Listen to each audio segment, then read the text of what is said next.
Nung una, mahihain talaga ako eh. Nakararanas lang ako ng champion nung tunog na Muntinlupa na kami. Jackpot Battalion. Hindi pa ex-battalion, Jackpot Battalion pa simula noon. Sila Mark yan eh, sila Oncho, sila Archie. Si Floji sa akin una nag-record dyan. Ano pa yan, naka-uniforme pa yan ng pang high school. Nag-cutting. Medyo na ano kasi, yun ang minsan pagkakamali ko eh. Nakampante ako sa taglay kong lipad ba. Hindi ako nag-push. Medyo lumaylo ako.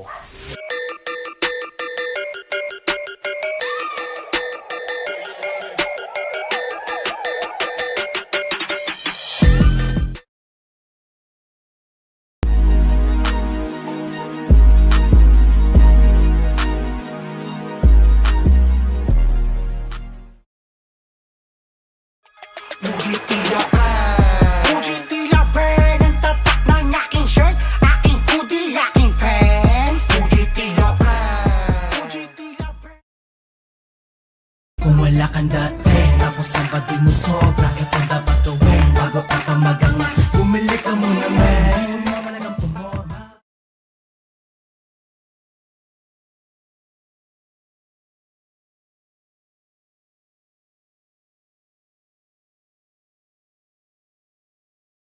Yo, what's up mga ka-street? Nandito nga pala kami ngayon sa Muntinlupa at syempre, para kamustahin ang nag-iisang rapper dito. Nag-iisa lang ba o dalawa sila?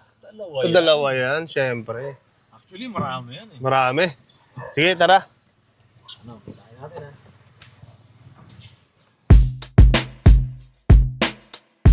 Ito lang yun eh. Isang banda rito. Ito na, dito na. Ito pala eh. Tag Prince! Uy, Tags! Balita, balita. Wala pa to, hindi pa up and down to eh. Itong sulok ng hagdanan na to, studio ko yan. Maliit lang yan. Yan, dito nag-record si Daryl Castakli, kung naaalala ko pa. Dito naman, ito dati, salas to. Bintana na to eh.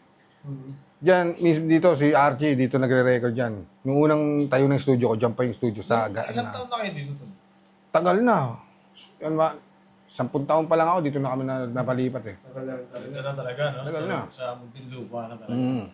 Yo, ako nga pala si Tag Prince ng Tunog ng Muntinlupa.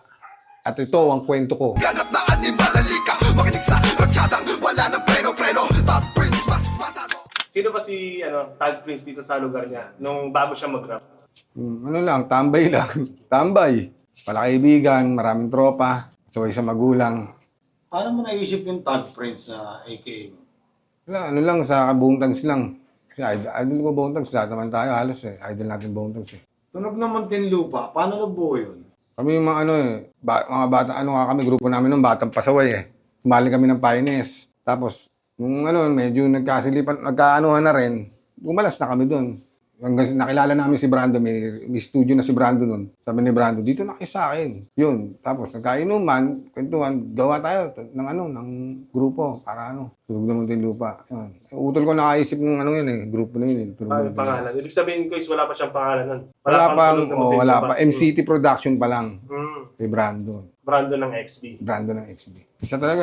Siya nagturo sa amin ng dyan eh, ng kaalaman sa pagre-recording, si Brando. Doon, ano namang movement na yung mga nagawa nyo sa Tunog ng Muntinlupa? Nakapaglabas kami ng mixtape. Di pa uso kasi YouTube nun eh, kaya mixtape pa kami. Binibent ng CD, no? O CD, Star Mall kami nagbabagsak ng CD dati. Yung ganun lang, para makabawi na kahit papano. Tapos, nakilala namin si Bling. Doon din, dahil sa Star Mall kami nakita, nagbabantay ng shop si Bling doon eh, ng tindahan ng Pamorma. Shoutout nga pala sa'yo, Boss Proy, kay Proylan. Sibling ng One Time. Unang One Tags. Tapos inaya namin siya ng kolabo. Pumayag naman siya. Tapos nung napakinggan niya na yung mga banat namin, pinakilala niya kami kay Innocent One. Pinakinggan kami ni Innocent One. Sabi sa akin ni Timbo nun, Tags, susugal ko na pangalan ko sa'yo kay Gab. Ilalapit kita kay Gab para maging 187 kayo. Hindi pa ako naglalapit ng tao nun. Ngayon pa lang. Ayun, pinakilala niya ako kay Gab. Nagustuhan naman ni Gab yung natuwa naman siya sa akin. Gumawa kami ng album under 187 Maps. Kumbaga yung Tunog ng Muntinlupa, nagsanib pwersa sa 187. Hindi naman sanib ng buo. Kumbaga, may kinuha lang sigab na sa amin. Kumbaga, kami represent nun ng Muntinlupa. Dalawa kami magkapatid, si Floyd Banks, tsaka ako. Kami mismo naging 187. Sa tingin mo, ano yung nagustuhan ni Innocent One? Bakit repair niya kayo kay Gab? Siguro yung estilo namin na DMX daw na nagtatangtos eh. After nyo makapasok sa 187, ano yung mga sumunod na pangyayari? Yun, sa We Don't Die na. Ginawa kami na dalawa kami magkapatid. Ginawa kami ni Gab. Pinasa sa amin yung beat. Hindi namin alam na magbo-boom talaga yun eh. Lalo na, tumatak pa yung linya mo dun. Oo, nakachamba tayo dun. Di na ako kailangan sit-sitan sa nyasan lang ng kilay ay matik may bibigyan ng leksyon sa panahon di na ako sisibak. Walang yan dilan na sumisibak. Gano'ng katagal mo pinaghandaan yung We Don't Die, We Multiply na yun? 1 buwan ang binigay sa amin ni Gab dun eh.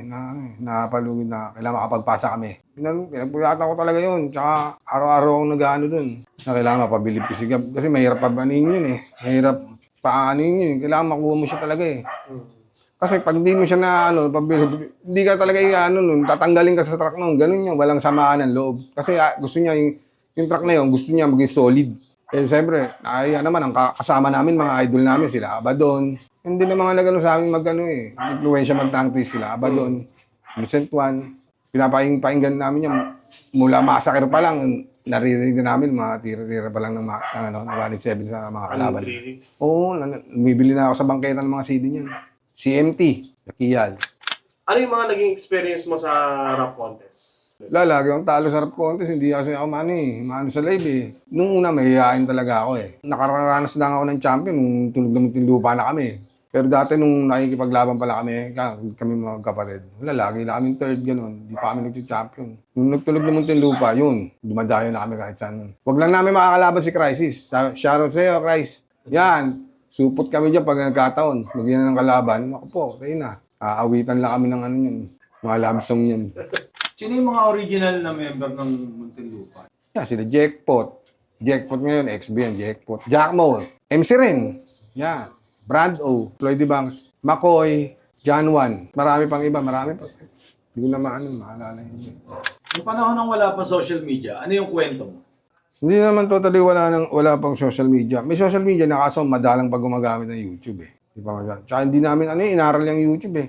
Sa mixtape kasi kami pumokus dati eh. Magbagsak ng kanta sa Star Mall, babayaran kami, tapos sila na bahala kung pag may magda-download ng kanta namin, sila magbibigay. Sisingilin na lang yata na 10 piso isang kanta eh. Baksakan dati. Oo, ganun yun eh. Tao-tao, no? Babayaran kami, kunyari sa isang kanta, babayaran kami ng 2,000. Tapos, sila na bahala magbenta. Tutubo talaga sila doon. Kung sa pasampu-sampu, ilan ang kukuha sa kanila ng kanta. Ganun pala discarded dati, no? Oo, ganun diskarte na. Tao. Ganun dati. Hassle talaga. Sa bagay kasi, hindi mo mapapakinggan yun kung hindi i-upload yun eh. Ibig sabihin, kuya, yung mga pumutok na nakanta, may ibang nag-upload. Oo, may mga iba nag-upload. Kumuha kami ng kanya-kanyang grupo. Under din nasa loob din ng circle ng tunog yun. Bang Squad, G Squad, Jackpot Battalion. Hindi pa ex-battalion, Jackpot Battalion pa simula noon. Sila Mark yan eh, sila Oncho, sila Archie. Si Flo G sa akin una nag-record dyan. Ano pa yan, naka-uniforme pa yan ng pang high school. Nag-cutting. Sa dumiretso sa bahay hanggang 2:00 na madaling araw yung mga yun. Ang nagtitake sa kanila noon, si Jackpot. Batang-bata pa si Archie noong unang salang niya talaga. Pero talagang si Archie, bata pa lang, may potential na yung batang yan. May project pa nga siya sa school eh, na gawan niya ng, parang subject nila, gawan niya ng rap. Nagawan niya, ang kulit niya yung batang yan. Para daw siya makapasa. Sabi ko, sige, record ka lang dyan. Maliban kay La Flo G, sino po ba yung mga artist na napunta sa'yo dito dati? Si Daryl, isang beses yata nakapag sa akin eh. Sino dati? Si Kastakli. Bait yung batang yun. Mukha lang talaga mayabang yun, pero mabait yun. Unang meet ko pa nga doon, nagpa-picture pa sa akin yun. Si Kastakli na yun ha. Nagulat ako. Sabi niya sa akin, lumapit sa akin, sabi niya, Kuya Tags, alam mo ba, sa'yo kami unang nakakarinig ng tunay na rap. Sabi niya sa akin ganun. Sabi ko ganun. Yun nga, kuya, kahit mababanata kami sa lugar, basta gis ka doon, pupunta kami. Pupunta. Sa Taguig kasi dati, madalas ako sa Taguig. Halos tuwing Sabado may event doon. Hindi ako nawawalan ng gig doon eh. Pagdating sa studio, nagtipon-tipon. Ordinaryong gabi lang. Naglabas ng beat si Brando. Sulat na. On the spot, ang kami dati. On the spot kung ano. Doon na, lapat na yun. Kinabukasan, mix down niya na yun, tapos na yun. Sisingilin lang kami ng tag-100 isang ulo. Nung nagkaroon na ng XB Boys, saksi ka doon sa pagsisimula nila? Sa pagsisimula, pero nung medyo umangat na sila, wala na ako doon. Medyo laylo ako sa rap doon eh. Siyempre, nag-asawa, kanya-kanyang focus sa Sila, humasin sila ng sarili nila. Tinuloy talaga. Mahusay din talagang nagpalakad sa kanila. Nag-manage sa grupo nila. Kaya sila umangat, nag-boom. Magaling strategy yung ginawa nila. Sa lahat ng mga nagawa mong kanta, Kuis, ano yung tatlong pinaka-paborito mo? Tatlo. Yung sa We Don't Die, yung lyrics ko doon, paborito ko yun. Yung Siyam na Araw, tsaka Tago-Taguan.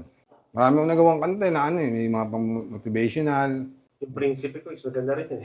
Oh, yun. Namin yun. Prinsipe, yun din, isa rin sa ano yun eh. Parang rap siya na may pagka parang pop talaga siya. First impression mo kay Gab? Si Gab, suplado. Suplado, mahirap makuha ang tenga nun. Kailangan pabilibig mo talaga siya. Kailangan meron siyang makita sa'yo na wala sa, sa mga kagrupo niya. Siguro, natuwa rin sa akin kasi, yung boses ko nga garal-gal na nagta-tongue twist daw eh. Tsaka pinush din ako ni Innocent One na ganito na lang gawin mo, mag-DMX na tongue twist ka na lang. Bagay sa mga ganyan, mga sigaw-sigaw, mga pillars mo. Siya talaga sa akin na kay Gab. Pinush niya ako kay Gab. Hindi ka naman sisingil ni Gab dun sa record. Basta siya ang nag-aya sa'yo. Wala ka nang babayaran dun. Punta ka na lang dun. Record. Papakainin ka pa nun. Pinakamalaking event na nakantaan mo. Ano yun election yun eh. Pero kung sa hip-hop naman, concert ng We Don't Die, We Multiply. Mga nakatoksido kami. Meron mga nga dun, kumandaro na wala na sa video eh. Baka sa sobrang haba kasi nung kanta, talagang masyado nang mahaba eh.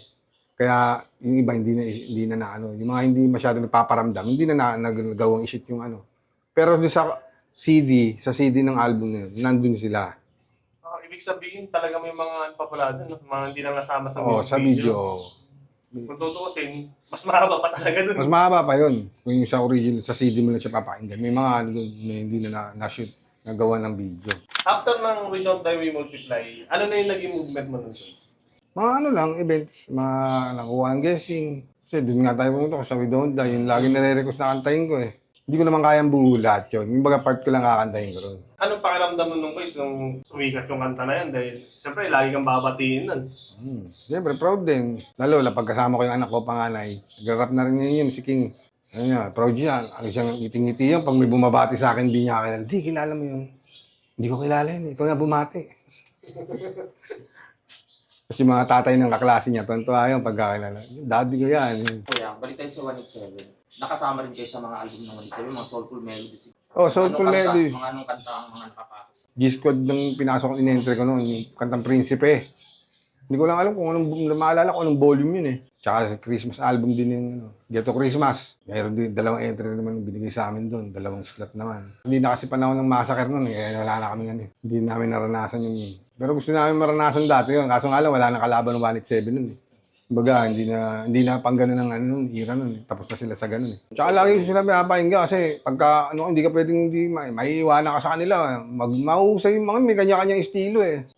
Innocent One, si Abba doon, lalo na yun. Di papaiwan sa yun si Ab Benson. Yayarin ka sa truck nun pagbata, pa easy ka, hindi mo siya paghahandaan. Dali ka doon. Yun nga rin gusto kong makakulabo si Benson. Wala pa lang panahon na Ibig sabihin ko kumbaga hindi nagkaroon ng pagkakataon na may makakulab ka sa 187. Hindi, meron naman. Si Kosa. Si Benson, medyo busy ata si Benson yung mga panahon na nagre-record ako kalagab dun eh. Ang lang si Mike Kosa.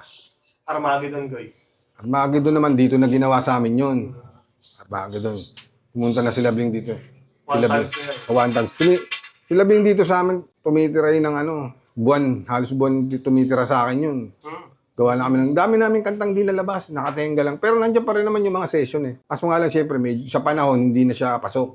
Kaya hindi namin nilalabas. Pero yung mga boss niya na nandiyan pa rin sa nasa hard drive pa rin ng kapatid ko.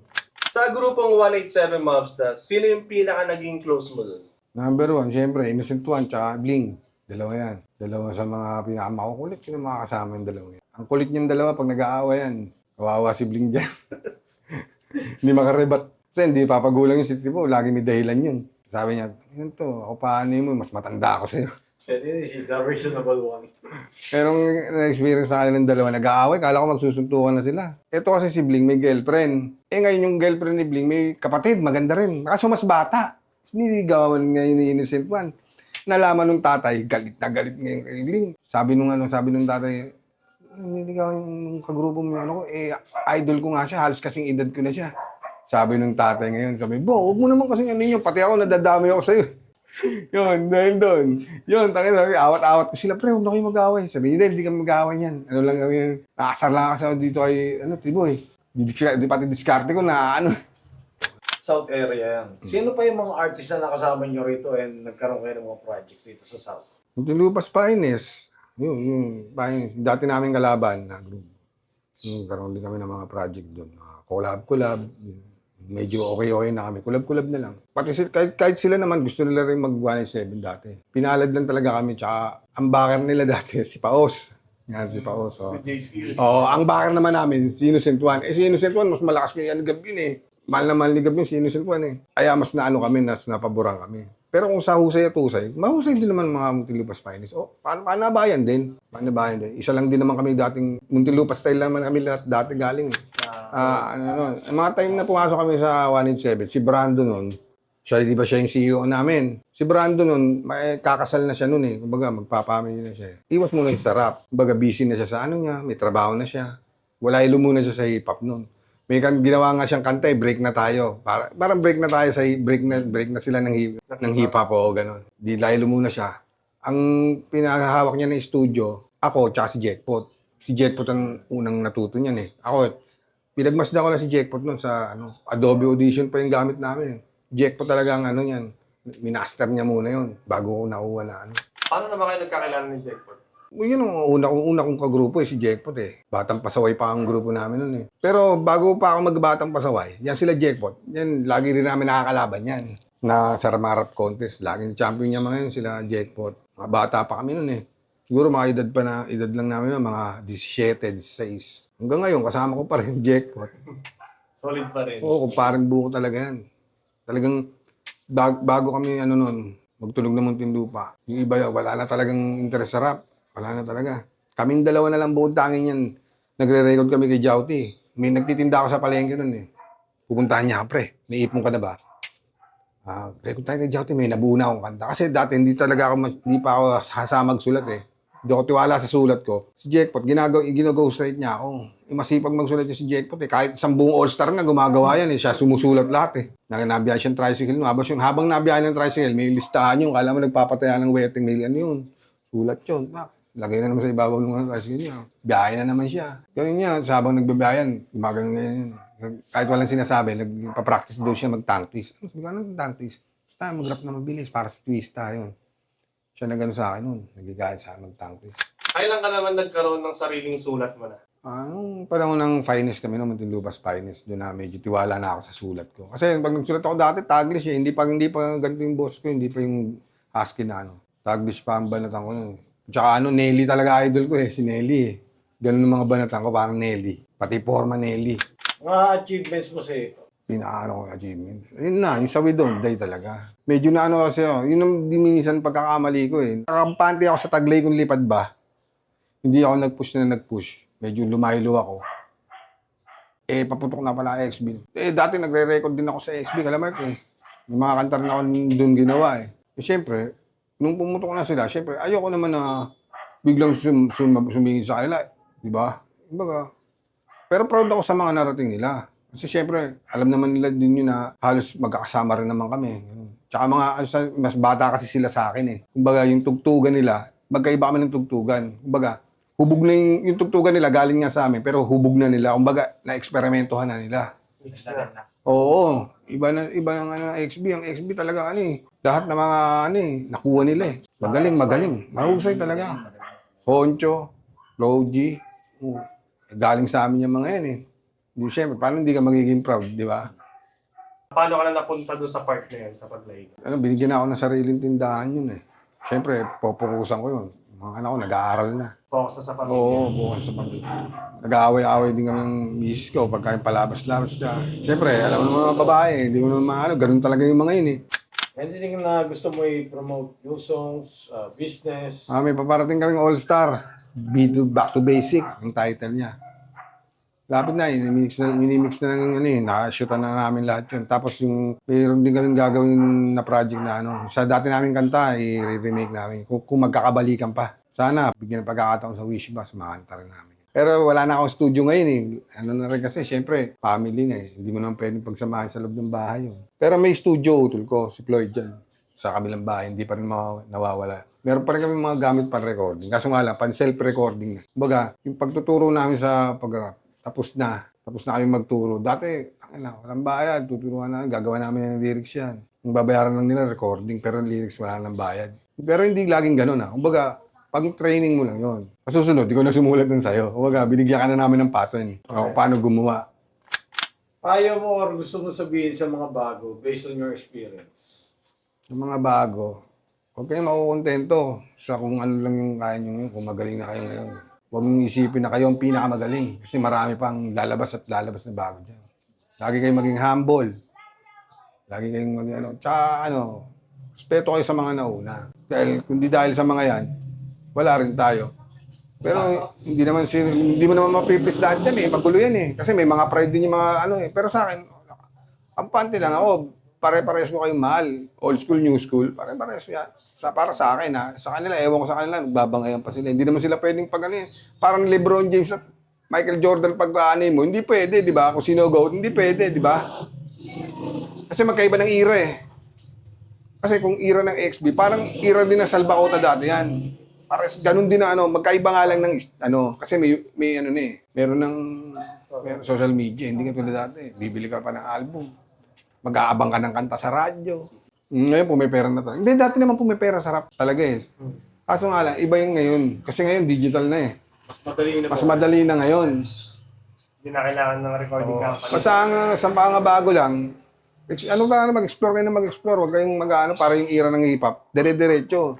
Once again, ako nga pala si Tag Prince. Salamat sa panonood sa aking kwento. Patuloy kayong tumutok sa channel na to, Street TV.